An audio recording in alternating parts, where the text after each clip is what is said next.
Hi everybody, this is a 2016 Hyundai Elantra GT, and the trunk latch is broken. Let me show you right here. Look, what's that? All you need is a flathead screwdriver and the button latch itself. If you need the part, I have the link in the description of the video. With the screwdriver, pry the broken part towards you.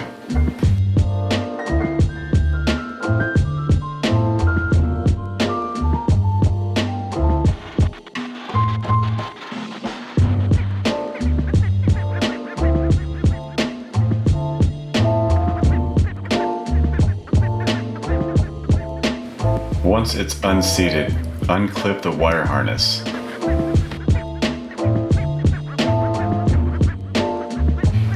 Plug in the new part. It only goes in one way. You cannot get it in backwards or upside down.